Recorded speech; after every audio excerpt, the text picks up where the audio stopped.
Bueno, después de 2 días aquí, pues ahora viene la psicóloga a hablar de más psicología. Después de haber estado escuchando y los psicólogos y la ayuda psicológica, y vienen los psicólogos, la ayuda psicológica, que al final decimos, ¿cuánto psicólogo, no? ¿Y cuánta ayuda psicológica? Y teniendo en cuenta esa premisa y teniendo en cuenta que soy consciente de que pues en una hora que tengo, pero igual un poquito menos, no sé, porque vamos con un poco de retraso, estáis cansados, que normalmente cuando uno hace una exposición solamente un 5 o 10% de lo que habla al auditorio se le queda.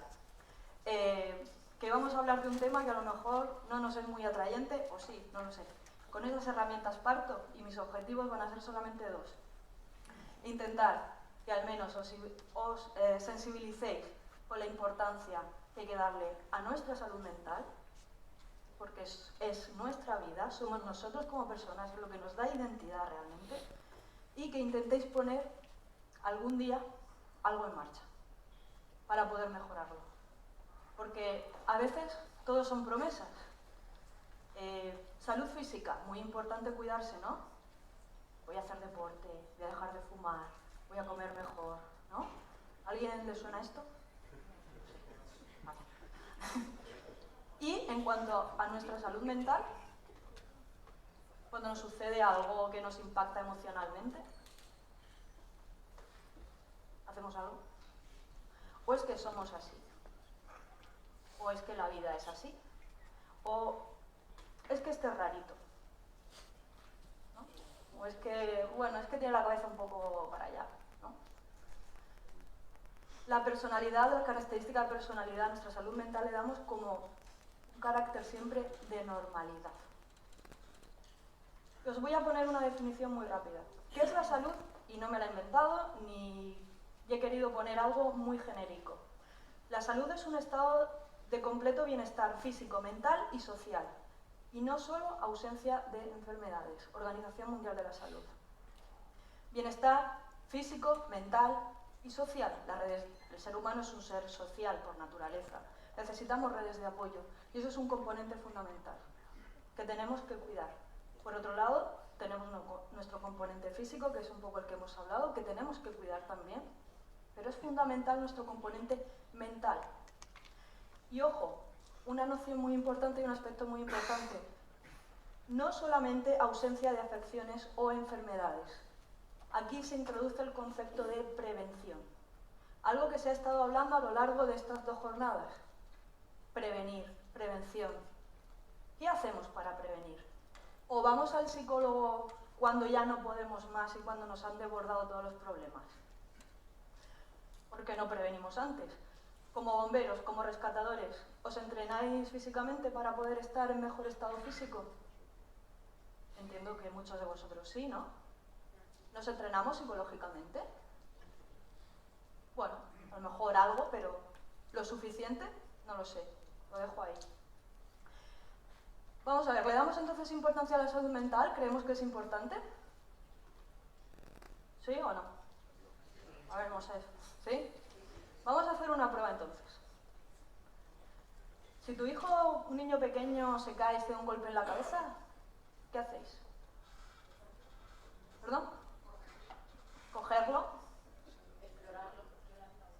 Explorarlo. Un abrazo. Muy bien. Lo normal muchas veces es ver, lo primero que hacemos es ver si tiene una herida física, ¿no? Probablemente. Y podemos cuidar la parte emocional, como ha dicho el compañero, dándole un abrazo, preguntándole qué ha pasado, qué te ha sucedido. Esto a veces se obvia, porque ¿y si el niño estaba subido una escalera en la que le estábamos diciendo ahí no te subas? Y se cae. A lo mejor le decimos, es que te estaba diciendo que no te subieses ahí. Probablemente, ¿no? Y al principio es una riña. No es tanto esa parte emocional de abrazarle, de cariño. ¿Por qué? Porque ha sufrido un golpe importante para él en el que se ha podido lesionar. Tienes un accidente de tráfico y te duele mucho la espalda. ¿Qué podemos hacer? Vamos al médico. médico para que nos explore, etcétera, ¿no? A nivel físico, ¿qué sucede si en ese accidente de tráfico además ha quedado gravemente herido otra persona? Y ha sido a lo mejor tu consecuencia. A veces podemos decir, bueno, voy a preguntar cómo está, pero igual podemos decir, ¿y si le sienta mal porque ha sido culpa mía? ¿Para qué voy a decir nada? E igual eso a nivel emocional te puede crear cierta incertidumbre de cómo actuar, ¿no? Vamos a pasar ya al ámbito de las intervenciones. Si tenéis una caída en una montaña desde una altura importante, ¿qué hacéis? Pensad. Mi objetivo es que penséis. Probablemente sería ver qué te ha pasado con la herida, si estás bien, ir al médico, que te curen la herida, etcétera, ¿no? Si te cortas en la mano y te haces una herida al entrar en una casa devastada por un terremoto, y donde lo mismo, ¿no? Es una herida física, nos vamos al plano físico para que se nos cure, ¿no?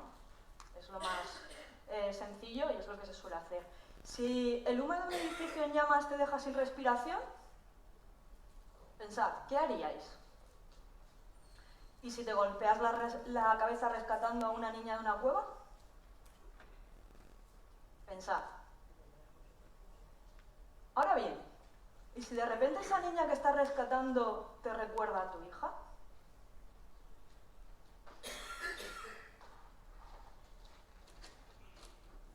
¿Y si el abuelo que intentas rescatar del incendio de ese edificio lleva un bastón que te recuerda al que utilizaba tu abuelo que recientemente ha fallecido?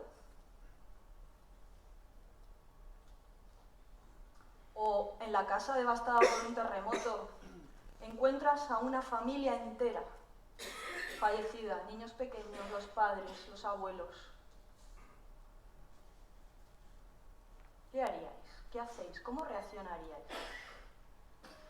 O en la caída de esa montaña que hemos hablado antes, donde te has herido, también cayó tu compañero y le ves cómo muere.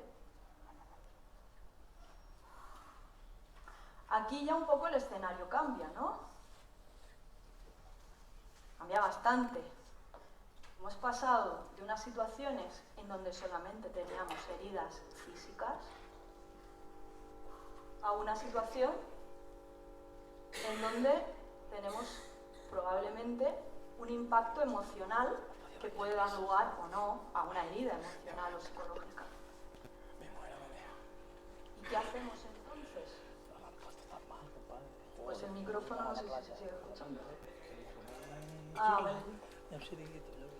Pues hay dos opciones, o nos asamos o me escucháis. Bueno, perdón, sigo retomando. ¿Qué hacemos en situaciones cuando tenemos heridas psicológicas y emocionales? Igual nos vamos a casa sin más, porque esto es algo normal, esto tiene que ser así, no lo comento con nadie, a lo mejor lo dejamos estar. ¿Qué hacemos si nos rompemos emocionalmente? No sé si alguno de ustedes ha vivido alguna vez alguna de estas situaciones y no sé qué ha hecho ante estas situaciones. Tengo una buena noticia y es que todas las reacciones que ustedes todas las reacciones que ustedes tengan ante este tipo de situaciones, en un primer momento se van a considerar reacciones completamente normales. Ustedes no están enfermos, ustedes no tienen ninguna patología. Son reacciones normales ante situaciones que nos pueden desbordar emocionalmente, por la alta intensidad y por el estrés que puedan llevar asociado. Todas las situaciones a las que ustedes se suelen enfrentar, saben que las denominamos de muchas formas, por ejemplo, crisis, urgencias, emergencias, catástrofes, desastres, y todas ellas tienen distintas variables, ¿no?, que determinan si es una emergencia o es un desastre o es una situación crítica o es una urgencia. Hay variables que son las que determinan en el concepto qué es o no es una cosa. Pero sin embargo todas ellas tienen unos aspectos comunes, y es que son eventos que son destructivos o tienen un potencial componente destructivo para el individuo o para la comunidad. Son imprevisibles, pasan de forma inesperada, no sabemos. De repente pues, se ha caído un edificio porque se ha incendiado, ha habido un terremoto, se ha hablado mucho de tsunamis, son imprevisibles. Podemos tener cierta sensación o podemos predecir algo, por ejemplo, las inundaciones. La Agencia Estatal de Meteorología aquí en España nos puede decir, bueno, hay un riesgo de inundación, pero hay otras que no, un accidente de tráfico o un terremoto, pues es más difícil de prever. Luego implica peligro o pérdida o amenaza para la propia vida. Y además hay una necesidad de intervención en el tiempo inmediata. No podemos demorar y decir, bueno, ya iremos o ya actuaremos o ya veremos qué sucede dentro de un mes o dentro de una semana. Tenemos que intervenir. Además hay otra, y es que todas las reacciones psicológicas son similares en las personas que están afectadas.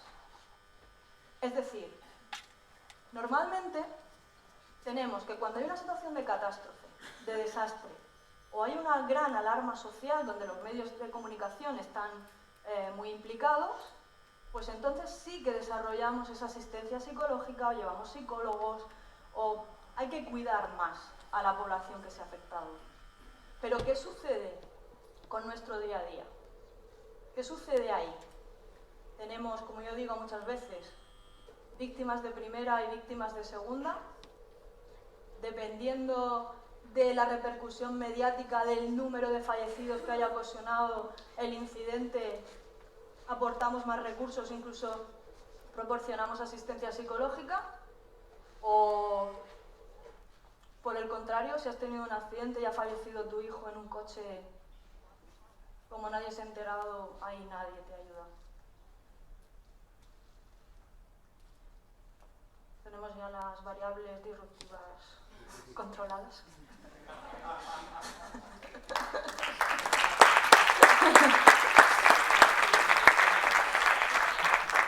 Ya está, me habéis puesto a prueba, ¿eh? Lo que no sé si ellos han resistido. Bien. Es importante que conozcamos cómo funcionamos. Muchos de ustedes serán ingenieros, no lo sé, la profesión que podrán tener, informáticos, psicólogos, también hay algunos, pero eso no cuentan aquí ahora. Bomberos, rescatadores, etc. A que ustedes conocen perfectamente el funcionamiento de las máquinas que van a utilizar. O al menos intentan conocerlo. Ayer veíamos cómo accedíamos a una cueva, perforábamos para llegar, ¿no?, a 33 mineros y rescatarles. O como en el caso de Totalán también utilizábamos ahí ingeniería para meter los tubos y se rompía no sé qué, tal, lo arreglábamos porque hacíamos cuadraturas ahí, matemáticas para ver cómo hacer todo esto. Conocemos, las máquinas las conocemos. ¿Conocemos nuestra máquina? Y me pregunto, nuestra máquina no ya a nivel del otro, sino la mía personal. ¿Cómo funciono yo? ¿Nos conocemos? Porque es muy importante. No sé si ustedes saben, es que a mí me dicen muchas veces, tú siempre los psicólogos y la mente, ¿vale? Pero quitémonos la mente. Es lo que nos da la identidad. ¿Con qué tomamos las decisiones? ¿Por qué decidimos ir a Haití a ayudar a una población que ha sido devastada por un terremoto y no nos quedamos en casa cómodamente, por ejemplo? ¿Qué nos mueve a ello? ¿Nos conocemos cómo reaccionamos ante una situación? ¿Sabemos cómo nos sentimos en este momento que nos vamos a ir a Haití? ¿En qué momento de nuestras vidas estamos? A lo mejor deberíamos de explorar nuestra máquina, conocernos, conocer nuestras reacciones, para normalizar muchas veces lo que nos está pasando y para poder enfrentarnos. a cada día a las situaciones y en intervención en emergencias que nos exponemos. Aquí hay una serie de reacciones que son comunes, os he dicho antes. Tengo una buena noticia, a mucha gente les pasa estas cosas, o no.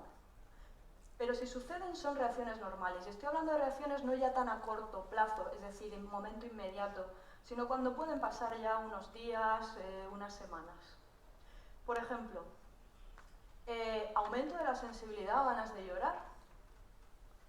Rodrigo decía, es que soy muy llorón ayer. Bueno, dormir poco o en exceso. ¿Qué sucede cuando nos impacta una situación que hemos vivido? Es que creer que a nuestra mente no les impactan las situaciones que vivimos es como creer, pues lo que os he dicho al principio, que nos caemos, nos damos un golpe y no le pasa nada a nuestra pierna. Ni nos salen moratones, ni exploramos para ver si se ha podido fracturar. No, el órgano ha sufrido un golpe y va a reaccionar ante él. Por tanto, en muchas situaciones de alto estrés, de alto impacto emocional, nuestra mente puede sufrir un golpe. De hecho, sufre un golpe. Y tendremos que valorar cuál es el nivel de impacto que ha sufrido. No quiero decir con esto que te traumatizas, como se suele decir en el término común de la palabra, porque ha recibido un golpe, pero sí que ha habido un impacto. Y hay que valorar el grado de impacto que ha sufrido. Y eso no lo podemos obviar. No se debe de obviar. Por ejemplo, ¿qué cosas? No sé si alguna vez le ha sucedido alguna de estas, no quiero decirlas todas. Evitar situaciones o personas que le recuerden a lo que ha sucedido. Les voy a contar una anécdota. Yo hace, no sé, 2000, 2009 quizás o así, me llaman para dar una charla de estrés postraumático a un congreso que iba a haber de rescatadores de perros. Y me dice, bueno, el congreso, las jornadas van a empezar el sábado, pero vienen todos los equipos de rescate el viernes por la noche, vamos a cenar y queremos que tú nos digas cómo manejo el estrés, el manejo de situaciones para prevenir estrés postraumático cuando terminemos de cenar. Digo, hombre, sobre las 11, 12 de la noche, sí, más o menos. Digo, pues mira, sinceramente no sé si les va a causar más trauma el hecho de que yo después, cuando hayan venido, después de un montón de kilómetros, que venía gente pues, de todos los países, de todas las provincias, de Galicia, de Valencia, de Madrid, de Barcelona, hayan cenado y yo luego les dé una charla de estrés postraumático y manejo el estrés. Sí, porque nos interesa mucho el tema y que, te invitamos a cenar. Pero bueno, a mí sabéis que aquí te estoy de invitación. Digo, vale, perfecto, pues nada, voy, pero yo no me hago responsable de lo que suceda. Bueno, pues iniciamos, cenamos, me pongo a iniciar lo que era la sesión que iba a exponer, me pongo con mi presentación y empiezo a narrar posibles situaciones en las cuales una persona puede ser más vulnerable y tal. Y tenía en primera fila una persona pues de unos 60 años o así, mayor, grande, fuerte, y de repente coge y se va. Y yo digo, esto no está funcionando muy bien, no sé por qué, primera fila, una aula no muy grande, se va. Digo, bueno, yo voy a seguir, bueno, claro, todo a oscuras, la gente ahí un poquillo regular, pero bueno, se intentó. Y de repente esta persona la veo que aparece en la puerta. Digo, pues regresa, habría ido al aseo. No, pero no entra, se queda en la puerta. Digo, bueno, pues no sé, estar ahí escuchando para entrar y salir. De repente vuelve a irse otra vez. Digo, pues no sé. Vuelve a entrar, pero se queda en la puerta. Vuelve a irse, vuelve a entrar, y así lo hace como 2 o 3 veces. Digo, bueno, a ver qué pasa. Cuando acabo, viene a donde yo estaba. Viene a donde yo estaba y me dice, mira, vengo a pedirte disculpas. Digo, nada, no se preocupe, si ha tenido que salir, no hay ningún problema. Dice, no, vengo a pedirte disculpas porque no he podido resistir cuando estabas hablando, lo que estabas comentando, y me he emocionado, y para no llorar enfrente de la gente me he salido. Digo, pues lo siento, no era mi intención. Dice, no, no, no, sí, te lo agradezco. Dice, porque yo era una de las personas que en el 11M me habían puesto en la puerta donde entraban todos los cadáveres. Y veía pasar coches, veía las bolsas, etcétera, una y otra y otra y otra. Y desde entonces yo no he podido hablar de esto, ni he hablado de ello.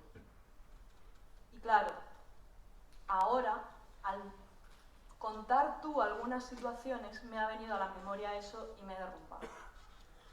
Esto es frecuente que pase. Sobre todo es frecuente cuando no gestionamos determinadas situaciones que nos han producido ese impacto. Lo que estábamos hablando de prevención. Estuvimos hablando un poquito allí y 2 semanas después me llama el organizador del evento y me dice, ¿te acuerdas de fulanito? Digo, hombre, sí, no me voy a acordar. Dice, pues mira, te llamo porque me ha dicho que te llame para darte las gracias. Dice, porque le vino muy bien el poder hablar del tema porque no lo había hablado antes. Claro, comentaba, intenté hablar con un compañero, pero como empezábamos los dos a llorar, mejor dijimos, no lo hablamos más. Entonces, estas son una de las situaciones que se dan con frecuencia en los intervinientes muchas veces. ¿Para qué voy a hablar? Y la población también, ¿para qué voy a hablar de esto? Es que me hace daño emocional. No quiero agobiarles mucho con los temas de cómo funciona la mente o el cerebro, pero sí me gustaría darles, si les es útil, simplemente una puntualización muy resumida y muy sencilla, por si alguna vez la pueden utilizar y les puede ser útil para que ustedes comprendan lo que les pasa. El cerebro hay como 3 partes y además se las voy a dar para que se la puedan llevar a casa. Ustedes todos tienen mano, ¿no? En la mano tenemos nuestro cerebro. Si nosotros hacemos así, podemos intuir, de cierto modo, la silueta. Tenemos lo que sería el tronco encefálico, esta parte de aquí, que la podríamos asimilar a esta. En esta parte, aquí se encuentra todo lo que gestiona nuestra actividad automática, es decir, los latidos de nuestro corazón, nuestra respiración. A que nosotros no hacemos nada, no pensamos para, ay, tengo que controlar mi respiración, tengo que controlar los latidos de mi corazón, ¿no? El corazón late, respiramos, ¿no? Cuando tenemos necesidad de ir al aseo, a orinar, etc. Todo esto se controla aquí. Es la parte más primitiva, se llama cerebro reptiliano, porque viene de los reptiles. Luego tenemos otra parte, que es el sistema límbico, el cerebro emocional, que podríamos decir que está aquí dentro, es una parte más desarrollada de la mente que compartimos con los mamíferos, y aquí es donde se gestionan todos los impulsos. Es decir, cuando yo veo un coche que viene hacia mí y veo que mi vida está en peligro, giro el volante y yo no he pensado tengo que girar el volante, sino que he percibido que mi vida estaba en peligro y lo he hecho rápido, ¿no? Todos los impulsos, pero también todas las emociones.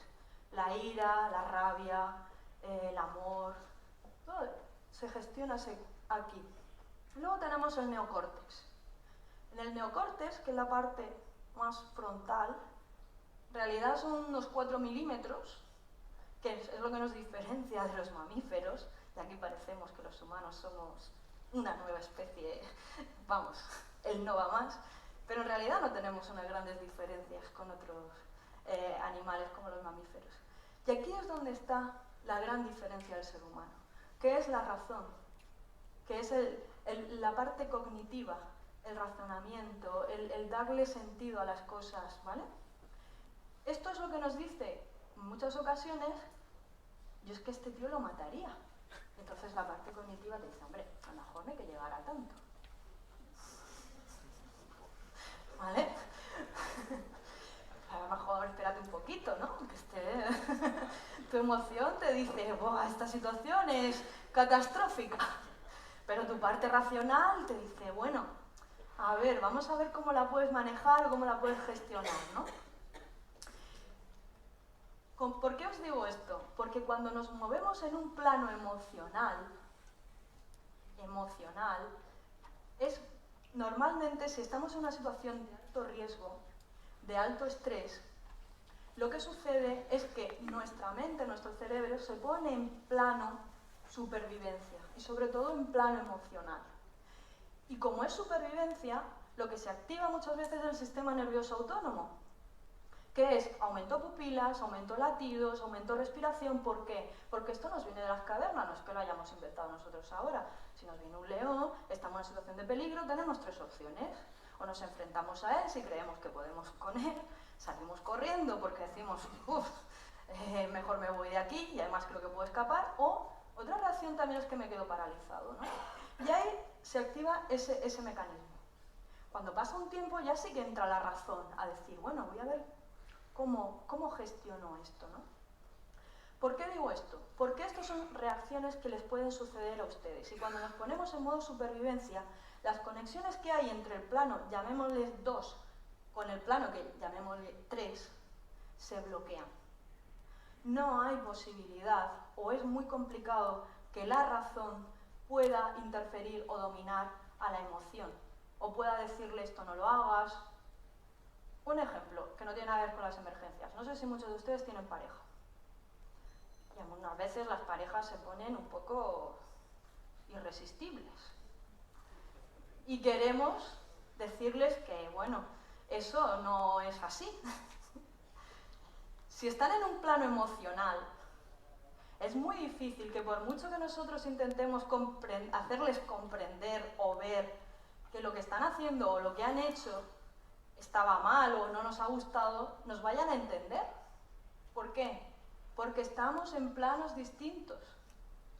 Por tanto, ¿qué es lo que muchas veces hacemos? Y muchas veces sabiamente, sin que nadie nos lo diga. Bueno, tiempo. ¿Por qué? Porque el tiempo ayuda a bajar los niveles de ansiedad, ayuda a bajar estos niveles que han activado la parte emocional y entonces sí que podemos entrar con la cognitiva. ¿Vale? ¿Por qué os digo esto? Porque muchas veces cuando vosotros encontréis a situaciones de alto estrés, que es lo común que os vais a encontrar, tened en cuenta que sin un entrenamiento previo, sin conoceros cómo reaccionáis, en numerosas ocasiones os vais a encontrar en un plano emocional. Por tanto, el que os hagan razonar, el que os hagan decir es que esto hay que hacerlo de otro modo o esto hay que hacerlo en este sentido, probablemente os pueda resultar difícil. Pero no solo a vosotros, tenéis que pensar que la gente que tenéis enfrente, familiares, por ejemplo, de una persona que ha fallecido, puede que esté en ese plano emocional. Por tanto, el intentar hacerlo a lo mejor muchas veces comprender con palabras técnicas, enrevesadas, qué es lo que tiene que hacer o por qué se está haciendo una determinada cosa es complicado. Tenemos que manejar esos niveles. No sé si les ha podido ayudar o quedar en cierto modo algo claro o les puede ayudar. Lo único que quiero que sepan es eso. Tengan siempre presente en qué plano me encuentro. ¿En qué plano me encuentro o en qué plano se encuentra la persona que tengo enfrente para poder trabajar con ella? Bien, más reacciones las voy a pasar porque ayer, por ejemplo, se comentaron algunas que se ha demostrado que muchas de las personas que a largo plazo sufren, por ejemplo, trastorno de estrés postraumático, pueden tener, pues, también otro tipo de reacciones, como depresión mayor, reacciones de ansiedad, trastorno de ansiedad, etc. Fijaos, las reacciones normales de malestar emocional suelen disminuir con el tiempo. Hay reacciones de una gravedad moderada que suelen afectar a un 15-20% de la población. Y hay otras que son ya trastornos psicopatológicos, como el trastorno de estrés postraumático y adicciones, que también se da, es lo que quería comentar, de un 3 o 4%. No es que sean unas cifras muy elevadas, pero son importantes. Esas personas son importantes también. O nos movemos por cifras. Y una adecuada atención es necesaria. Por ejemplo, el trastorno de estrés postraumático es un 3,6% de la población mundial. No es para no tenerlo en cuenta. En España, los accidentes de tráfico, las personas que han sido víctimas de accidentes de tráfico y normalmente como causa de fallecimiento en el otro coche o de algún familiar, tenemos un 12,3%. Donde más se da es en atentados terroristas, 18-40% de víctimas directas, pero 17-29 de familiares. También la gente del área, de la zona, puede estar afectado a largo plazo por este tipo de patología. Pero ojo, 5-12% del personal que interviene en emergencias. No es una cifra a descartar o no tener en cuenta. Luego, ¿quiénes son los que están afectados por este tipo de situaciones? Hay muchas clasificaciones de víctimas, de afectados, etc. Lo único que quiero mostrar con esto es que no solamente la persona que le sucede el incidente es la persona que es víctima o es afectado, sino hay muchísimas más que están relacionadas con ese incidente. Los propios intervinientes, familiares, personas que lo han visto, testigos, etcétera, etcétera, etcétera. Los voluntarios, lo comentaba antes el compañero de la UME, había voluntarios que tenían que haber sido atendidos. Pero y aquí también voy a hacer una autocrítica, los propios psicólogos. Los propios psicólogos muchas veces no están formados ni preparados para intervenir en estas situaciones. Y es una realidad, no la podemos ocultar, tenemos que exponerla. Y yo he vivido situaciones en las que compañeros que han ido de forma muy altruista, con la mejor de las voluntades, como sucedió en el 11M, pero como sucedió en el terremoto de Lorca, el que yo coordiné la asistencia psicológica, que luego hubo bajas de estos profesionales. Y esto es algo que tenemos que intentar evitar, tenemos que intentar evitarlo con la profesionalización de nuestros propios profesionales para poder ofrecer el mejor servicio a los ciudadanos. Pues vamos a ver un vídeo.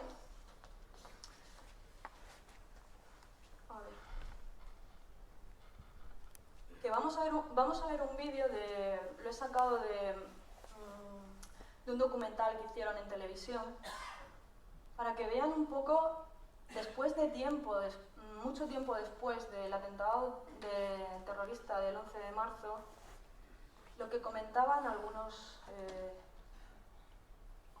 bomberos que estuvieron allí. Para los bomberos el 11M yo creo que es una fecha en la que nadie quiere que se vuelva a repetir y que esperemos que nunca más se repita, ni aquí en Madrid ni en ningún sitio. La situación cuando llegaste al pozo, ¿cómo era? Nosotros fuimos a la segunda oleada, imagínate los que fueron en la primera oleada. Tú fuiste ya en el relevo, ¿no, Felipe? Sí, después del relevo. Al pozo sería. Al pozo, a las 10 o por ahí sería más o menos. Y cuando llegamos estos estaban ya reventados y había ahí un panorama increíble.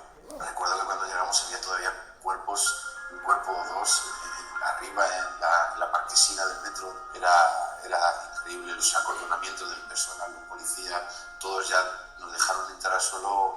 Y ya cuando llegamos nosotros, que ya abríamos sobre las 11, 11 y media por ahí, y les hicimos el relevo a nuestros compañeros, ahí ya solo había muerte y cadáveres en la vía.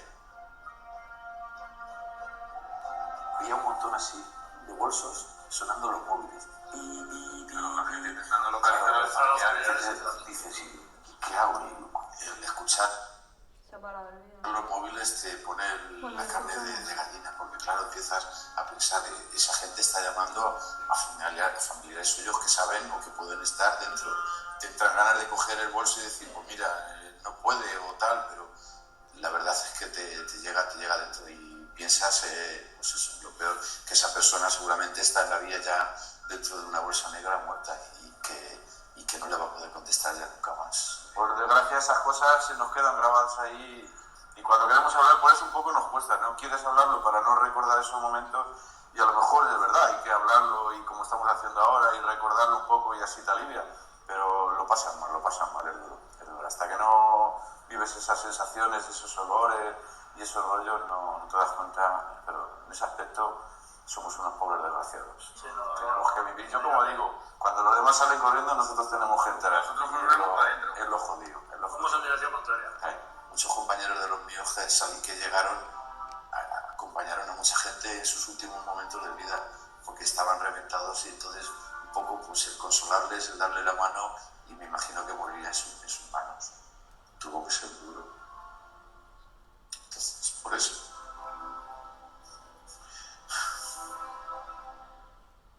Es duro eso.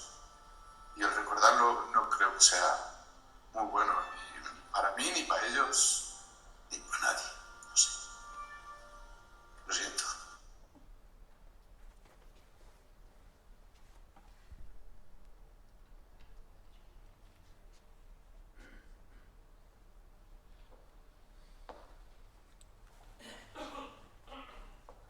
Bueno.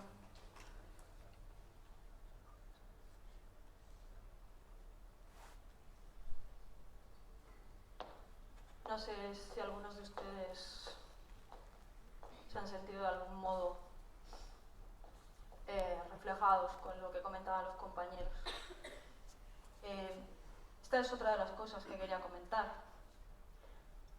Como os he dicho, muchos de ustedes son rescatistas, rescatadores, no sé el término exacto, ingenieros. Hay rocas que si las golpeas muchas veces, por muy duras que sean, pueden acabar rompiéndose. Y la mente humana, el ser humano también. El dolor y el sufrimiento del que somos testigos puede afectarnos. Claro que nos puede afectar. Forma parte de nuestra condición humana. No somos máquinas ni robots. Somos héroes. Se dice, son héroes. Es gente fuerte que se pone un uniforme y se transforma. Pero ¿qué hay detrás de ese uniforme? ¿Qué hay detrás de esos héroes? ¿Somos vulnerables? Pues la vulnerabilidad, por supuesto. Y la pueden ver todos los días, no solamente físicamente. Que todos los que vivimos en este mundo sabemos que podemos estar ahora mismo aquí, pero dentro de 2 minutos no estar. Nuestra vida, por desgracia o por suerte, no sabemos, tiene un corto espacio de tiempo y es un regalo que podemos administrar como consideremos. La vulnerabilidad tiene muchas veces que ver con cómo hemos gestionado nuestras experiencias previas. Lo que les he dicho, la roca al final se puede acabar rompiendo. Es que estamos habituados a esto, estamos acostumbrados a hacer estas cosas. Llevo 20 años de servicio haciendo esto. Bien, usted puede llevar 20 años de servicio, pero un día, el día 20 años más 1, se encuentra alguna de estas situaciones que hemos comentado al principio, en la cual usted ve a un niño pequeño que le recuerda a su hijo, usted se puede derrumbar, a lo mejor. O esos 20 años de servicio, usted en un momento determinado se encuentra pasando una situación personal en la cual ha fallecido su padre, o tiene un problema con su mujer, que le han diagnosticado un cáncer, o no sé, cualquier situación, y usted puede ser más vulnerable a esas situaciones o a enfrentarse a esas situaciones.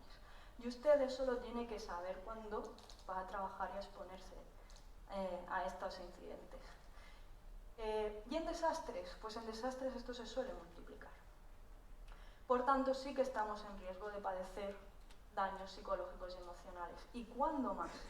Y esto sí que está demostrado, y es que cuando hay muerte o heridas graves de compañeros en acto de servicio, cuando hay intentos fallidos en un rescate que se hace muy prolongado, en accidentes con múltiples víctimas, lesiones graves propias, muerte de niños o víctimas que usted conoce, resulta que va a hacer un rescate y es su vecino o es un familiar suyo, aunque sea lejano. Aquí se debería de trabajar sí o sí desde un punto de vista psicológico, siempre, siempre. Y como no tengo mucho tiempo ya creo, quería que también supiesen que hay otras características de su propio trabajo que les hace que sean unos estresores adicionales. Por ejemplo, las presiones del tiempo, sobre todo cuando hay una vida que está en peligro. La responsabilidad sobrecargada de tener que hacer más tareas a lo mejor que le corresponden porque no tiene con quién derivar. Las demandas físicas, muchas horas que tenga que trabajar, mentales, toma de decisiones, emocionales, decisiones que a veces son dolorosas, que pueden estar en juego la vida de las personas. Recursos limitados, es que no tengo recursos para hacer frente a este desastre, me faltan medios. O las altas expectativas, es que esperan de mí que yo saque a esa persona. Y además tienes la presión, que es otra variable últimamente que se ha introducido, que son medios de comunicación y redes sociales. Todo el mundo opina, todo el mundo sabe sobre tu trabajo. Todo esto son presiones añadidas a el trabajo que tienen que realizar. Por tanto, muchas veces nos escudamos en mantener el control, ser impasibles, pues es que es lo que se espera de nosotros ¿cómo vamos a llorar nosotros? ¿O cómo vamos a derrumbarnos? Es imposible, ¿no? Y esto aprendemos a reprimir nuestros sentimientos. Pero esta represión de sentimientos, muchas veces lo que hacemos es que, igual que les he comentado antes, que de la vida familiar, la situación que estamos viviendo, la trasladamos a la laboral, porque no somos compartimentos estancos, lo que nosotros aprendemos también en el trabajo para crear esos escudos de protección que nos permitan realizar nuestro trabajo, también lo podemos llevar al ámbito familiar y social. Y podemos convertirnos en personas, por decirlo de algún modo coloquial, frías, en el cual también pongamos distancia emocional con nuestra propia familia. Pero es porque es algo que hemos aprendido para protegernos de ese dolor que nos puede estar causando ciertas situaciones. Como les he dicho también, formar el escudo, ignorar la situación, que es el ejemplo que les he puesto de la anécdota. Si solicitamos, ¿y luego qué se da? Pues se dan los tópicos. Es que si solicitamos ayuda somos flojitos. Es que no he sido capaz de hacer esto bien, ¿no? O incomprensión o comentarios de los compañeros. Es que fíjate, se derrumba, así que no, tampoco no vale mucho, ¿no? Pues se dedica a otra cosa, ¿no?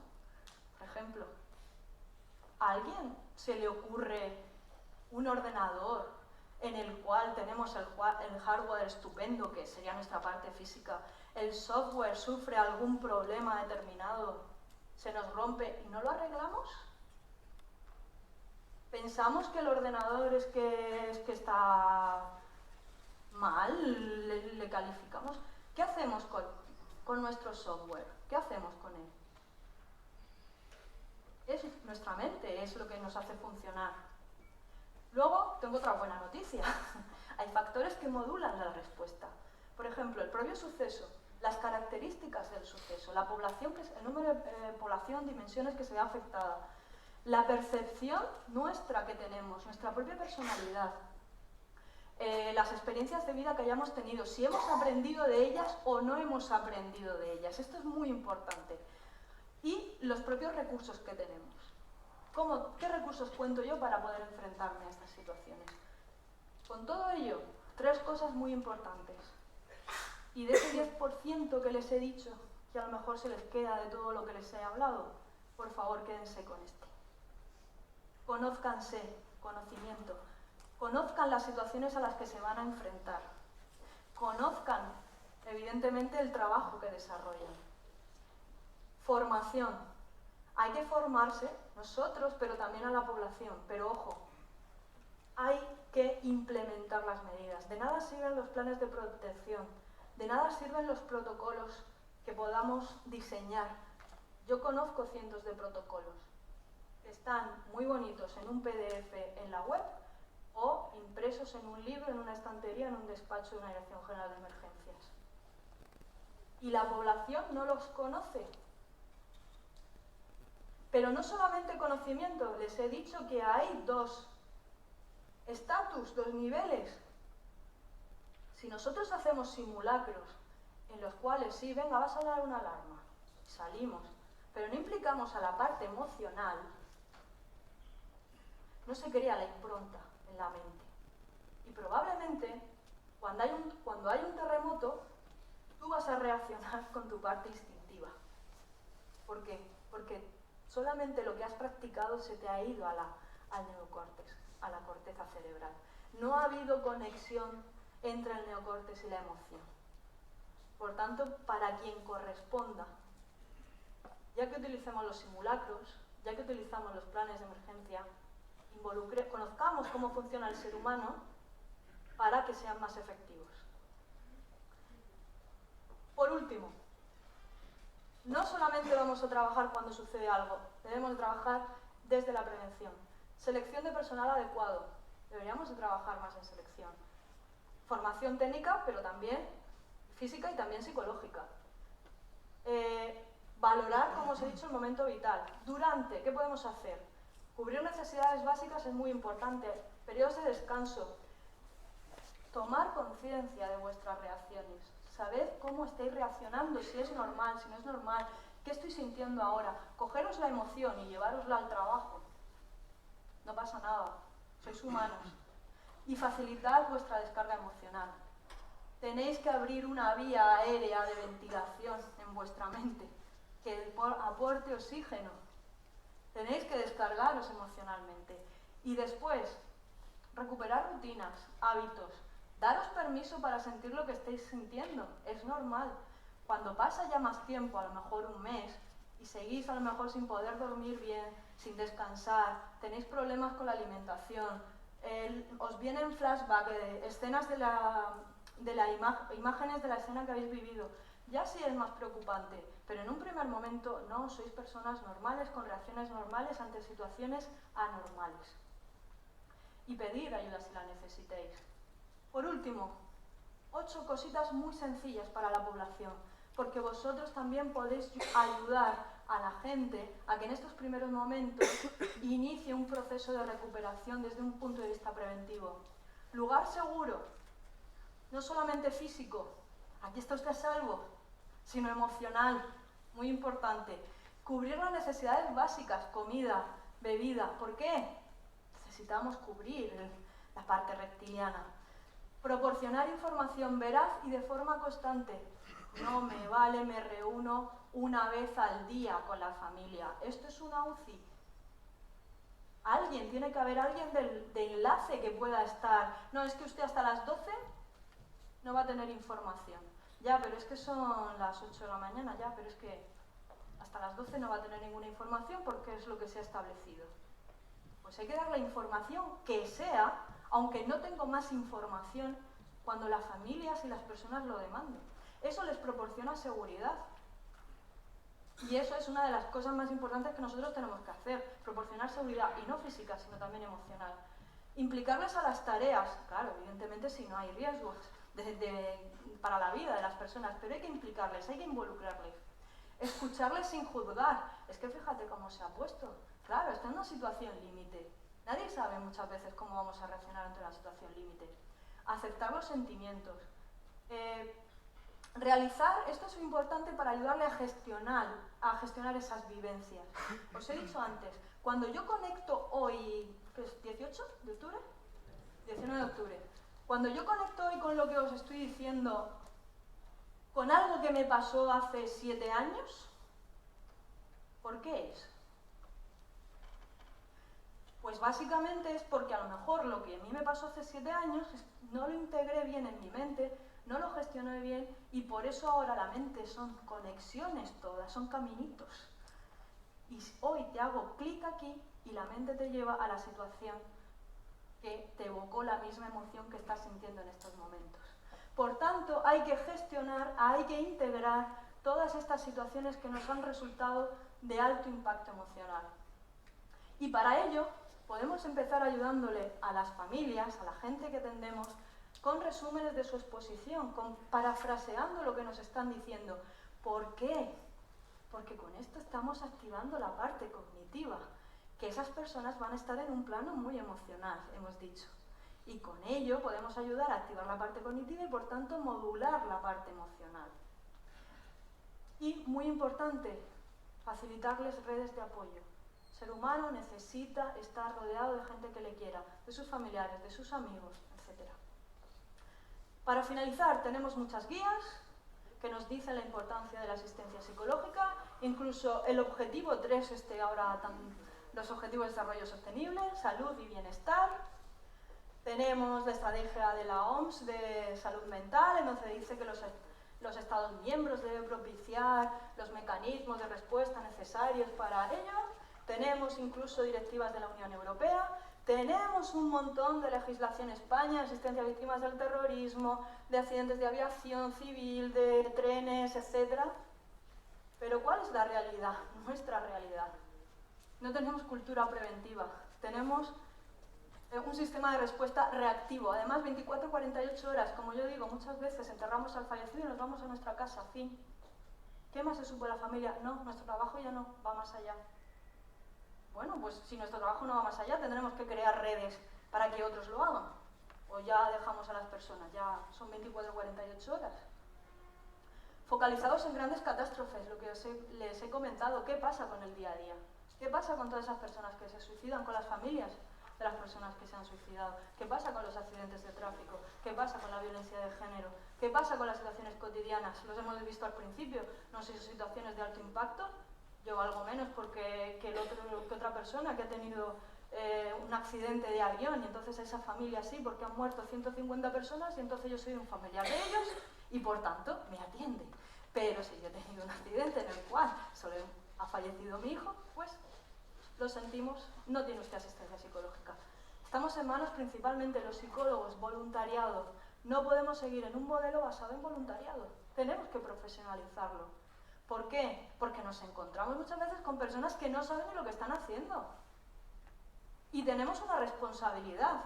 Yo, si soy voluntario, sé que no sé lo que estoy haciendo yendo, pero también la administración pública, no garantizando que los profesionales que van allí sean profesionales cualificados para realizar esa intervención. No vale tener muchos chalecos haciéndose fotos en los medios de comunicación. Y hemos mandado a los psicólogos y las familias están recibiendo asistencia psicológica. ¿Vale? Y tenemos un servicio fundamentalmente externalizado, con convenios puntuales, con colegios de psicólogos, con asociaciones, con tal, pero no lo tenemos dentro del sistema administrativo, de la administración pública. O si lo tenemos de forma puntual, para algunas situaciones, y en casos muy concretos, como en SAMU y Protección Civil, poquito más. ¿Vale? Bueno, por tanto, ya finalizo, somos personas. Funcionamos como personas y tenemos necesidades propias de las personas. Por tanto, conozcamos nuestra mente, cuidemos nuestra salud mental si queremos ayudar a los que más lo necesitan. Muchas gracias.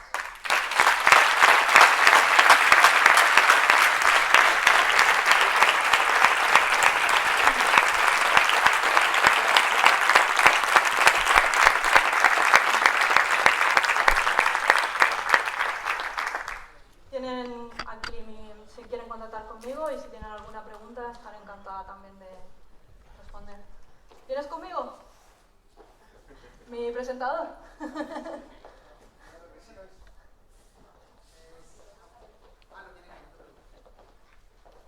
¿No tienes micro? Bueno, sin micrófono, ante todo pediros disculpas por la presentación, pero creo que sin prepararlo ha venido acorde y al hilo. Claro. Perfecto.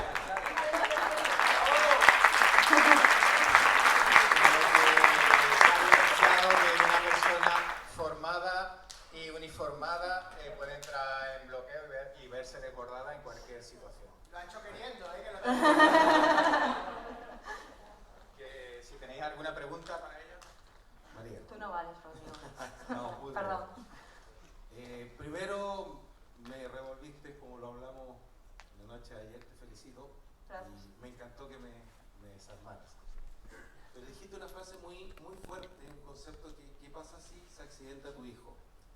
A mí me tocó ver el tema del varamiento del niño Aylan Kurdi en Turquía y llega el policía, Mehmet, y veo a Mehmet en una posición muy compleja al lado del niño que lo golpeaba en las olas, un tema muy complejo de escribir, y veo que toma su celular y empieza a marcar.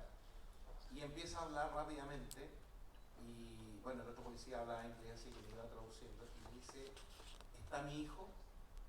Y ella le dice, sí, pero ¿segura que está al lado tuyo? Sí, le dijo, por supuesto.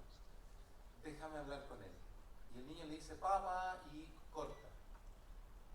Y yo lo veo que él se derrumba, se pone los guantes, toma el cuerpo, hicimos todo el proceso, y yo le digo, ¿cómo estás?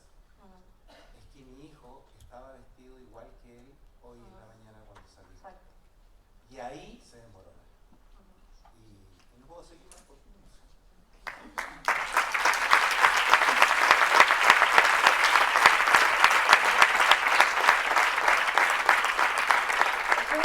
Es lo que vemos.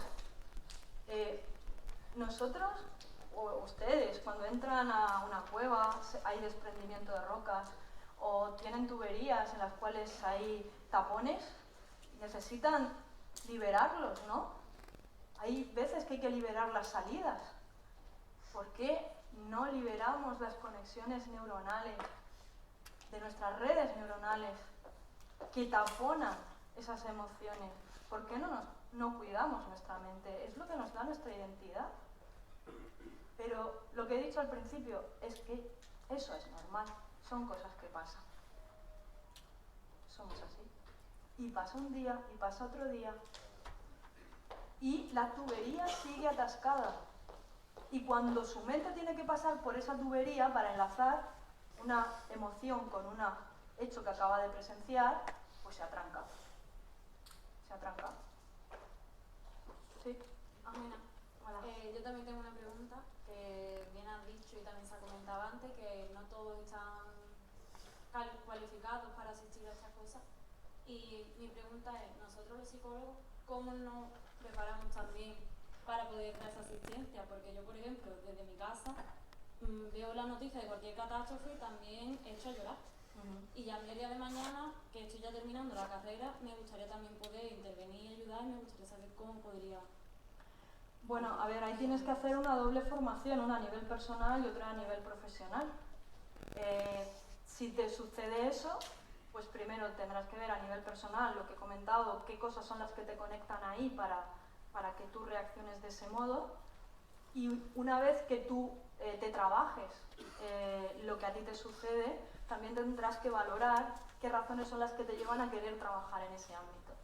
Porque a lo mejor son otras razones que desconozco y pueden ser las oportunas o no para ello.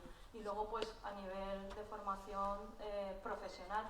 Pero insisto, no podemos vender que es importante que los profesionales se formen a nivel personal también y se conozcan, y nosotros no ser los primeros que no nos conozcamos y nos trabajamos a nivel personal.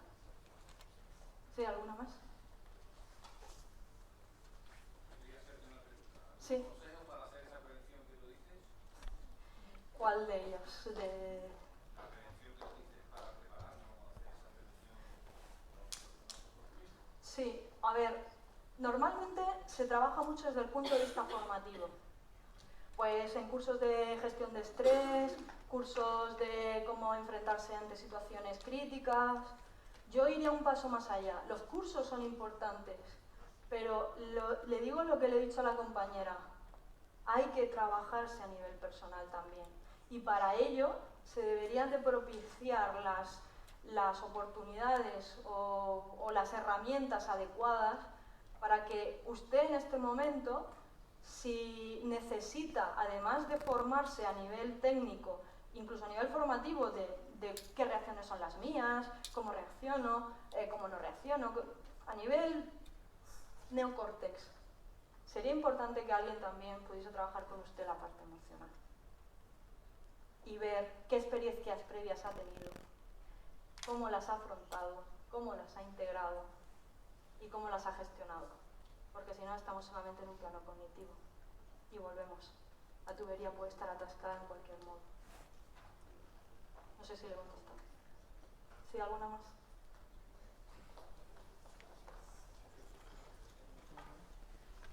¿Cómo se gestionaría el caso de que tengas una experiencia muy positiva que desmascare, como si estás tomando un analgésico y resulta que no te duele y luego dejas de tomarlo, ¿no?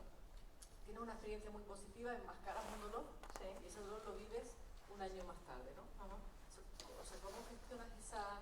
voy a poner, quizás no tenga mucho que ver con esto, pero a mí me pasó personalmente, o sea, mi hija nació el día del atentado de Atocha, entonces yo soy muy emocional, pero ese día, claro, con la euforia, pues yo no viví nada, pero sin embargo, un año más tarde fue cuando llegué a o sea, percibí lo que había pasado el día del atentado. O sea, eso a nivel muy particular, pero una persona que vive como vosotros, los que estáis aquí, los profesionales, una experiencia positiva y luego muchos meses más tarde os derrumbáis, ¿eso cómo se gestiona? Bueno, en definitiva muchas veces nosotros lo que creamos es como un escudo protector en el cual pues a mí me interesa más vivir una experiencia positiva que una negativa. El ser humano en realidad no está preparado para el sufrimiento, para pasarlo mal, entonces muchas veces, pues hombre, si tengo donde elegir, pues mejor me voy a esta. Y es algo natural. En ocasiones lo que sucede es un duelo que se alarga en el tiempo, es decir, un luego que se ha pospuesto. Usted, aunque sea un año después, pero lo que he dicho, pueden ser 1, 2, 7 o 20, cada persona es distinta. En el momento que usted le venga esa experiencia y le resulte para usted, en cierto modo, traumática, y me refiero pues que le impida hacer pues sus labores a lo mejor cotidianas, relacionarse con su familia, que sean imágenes o pensamientos que le vienen de forma recurrente, hombre, lo mejor sería, es que aquí ya entramos en técnicas y cosas que no tengo tiempo para explicar, ¿no? Pero habría que dejar espacio a su mente para que gestione eso en el sentido de déjela avanzar y buscar ayuda profesional probablemente, porque es algo, en lo que le he dicho, es una piedrecita que se puso en una tubería que no se limpió o que no se gestionó, no se colocó de forma adecuada en la mente, y por eso le puede salir 1 año, 3 meses o 4 meses después. Pero no hay mucho, o sea, la diferencia es temporal, pero lo que es el fondo sería gestionarlo un poco muy parecido. ¿Quién había más por ahí? A ver, que yo con esto me arreglo. Lo primero, gracias, ¿eh?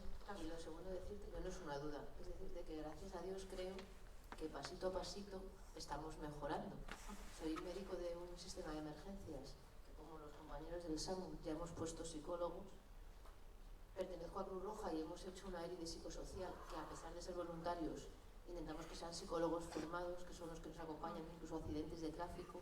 Creo que es verdad que vamos con retraso, pero yo personalmente creo que poquito a poquito hemos ido ganando. Y luego en el apoyo somos equipos. Yo cuando voy a una cosa grave, cuando llego a la base le pregunto a mi equipo cómo está. Y ellos a mí. Yo creo que ya tenemos más conciencia de que tenemos que ayudarnos entre nosotros. Y cuando alguien llora, llora y se le abraza y nadie le dice, Juan, mira, yo creo que eso ya, gracias a Dios o a quien sea, no pasa tanto, ¿no? Creo que vamos por el buen camino, aunque sea a pasitos lentos, como pasa con todo en este mundo, ¿no? Hay que avanzar, evidentemente. Sí, gracias. Gracias. Sí, aquí hay un...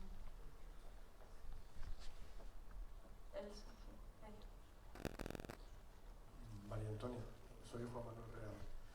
Yo creo que es que hay una barrera muy difícil, que es la... Perdón, ¿puede hablar más? Es que no le entiendo. Que creo que hay una barrera muy difícil, que es la cultural. Esa barrera es la que hace que los niños no se eduquen en lo emocional como deberían de educarse. Morales ayer decía, es que en algunos colegios me llaman y después, cuando ven lo que hablo, pues me dicen que no vaya.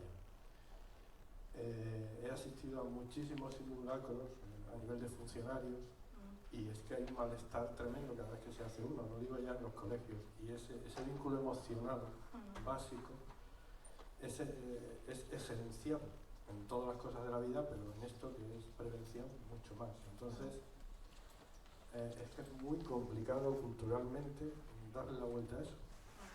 Y continuamente pues vamos al atasco y no hacemos las cosas adecuadamente.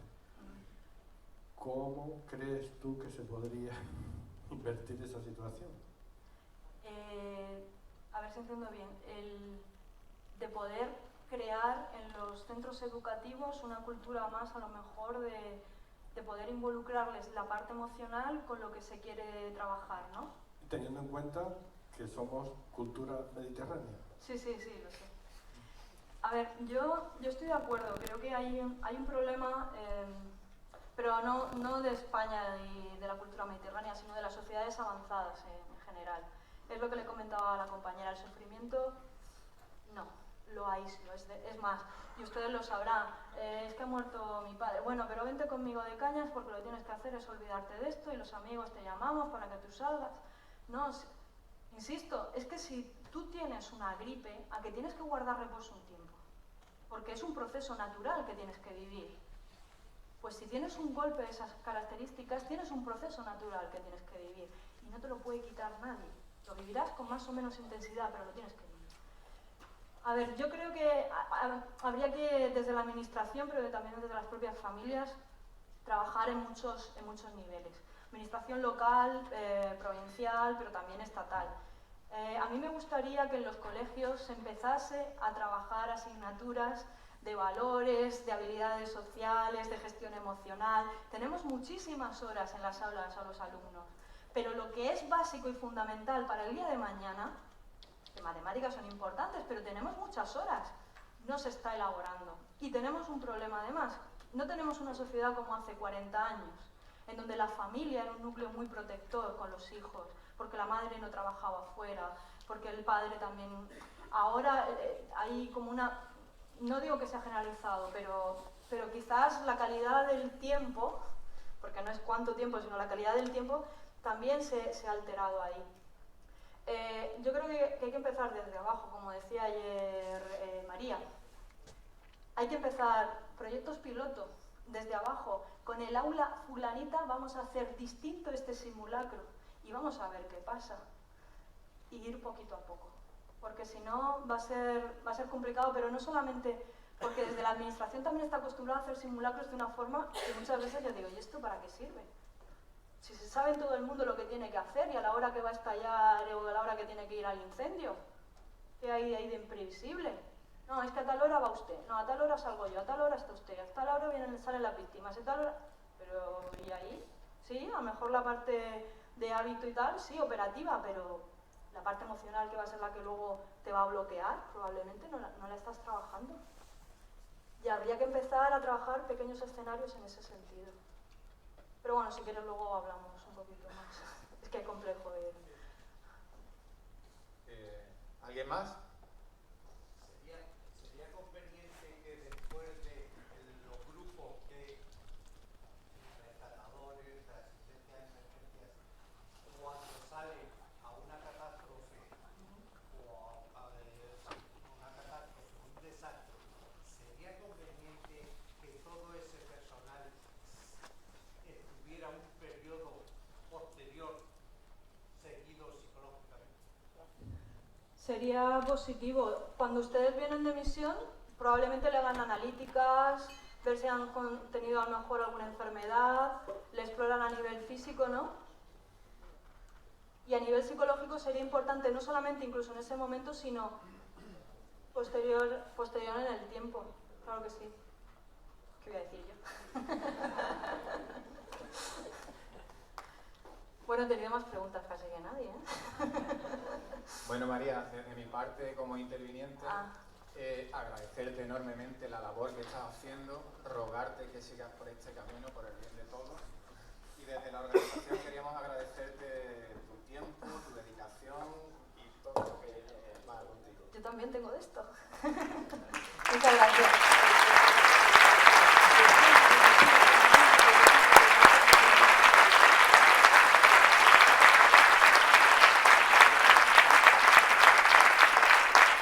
Gracias a ustedes por haber aguantado esta intensa hora.